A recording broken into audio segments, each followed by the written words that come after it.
Vous êtes sur Amadou Barrow Sénégal. Si tu es nouveau, n'hésitez pas à abonner pour ne pas rater les prochaines publications. Merci.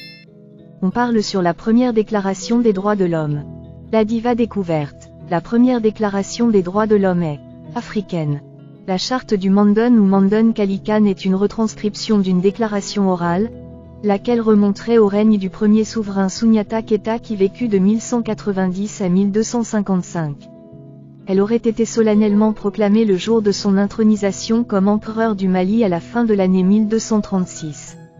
Le texte décrit ci-dessous provient des travaux menés à partir des années 1970 par Roi Kamisoko et Youssouf Tatassis, est inscrit en 2009 par l'UNESCO sur la liste du patrimoine culturel immatériel de l'humanité.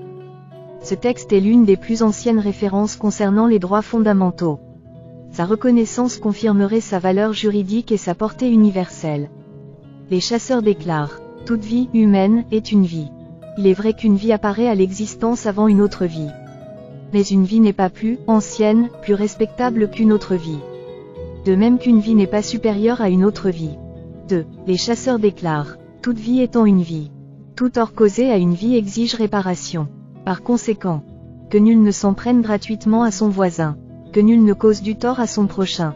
Que nul ne martyrise son semblable. » 3. Les chasseurs déclarent « Que chacun veille sur son prochain. Que chacun vénère ses géniteurs. Que chacun éduque comme il se doit ses enfants. Que chacun entretienne, pourvoie aux besoins des membres de sa famille. » 4. Les chasseurs déclarent que chacun veille sur le pays de ses pères. Par pays ou patrie, face au, il faut entendre aussi et surtout les hommes. Car, tout pays, toute terre qui verrait les hommes disparaître de sa surface, deviendrait aussitôt nostalgique. 5. Les chasseurs déclarent la faim n'est pas une bonne chose. L'esclavage n'est pas non plus une bonne chose. Il n'y a pas pire calamité que ces choses-là, dans ce bas monde. Tant que nous détiendrons le carquois et l'arc, la faim ne tuera plus personne au Mandon.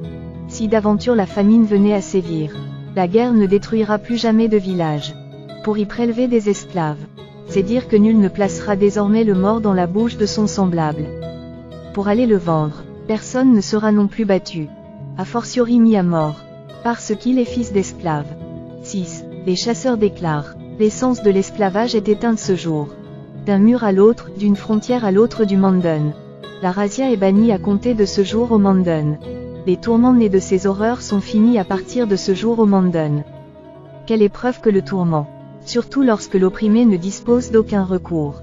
L'esclave ne jouit d'aucune considération, nulle part dans le monde. 7. Les gens d'autrefois nous disent, l'homme en tant qu'individu, fait d'eau et de chair, de moelle et de nerfs, de peau recouverte de poils et de cheveux, se nourrit d'aliments et de boissons, mais son âme, son esprit vit de trois choses. Voir qui il a envie de voir, dire ce qu'il a envie de dire, et faire ce qu'il a envie de faire. Si une seule de ces choses venait à manquer à l'âme humaine, elle en souffrirait, et s'étiolerait sûrement. En conséquence, les chasseurs déclarent, chacun dispose désormais de sa personne, chacun est libre de ses actes, chacun dispose désormais des fruits de son travail. Tel est le serment du Mandon, à l'adresse des oreilles du monde tout entier.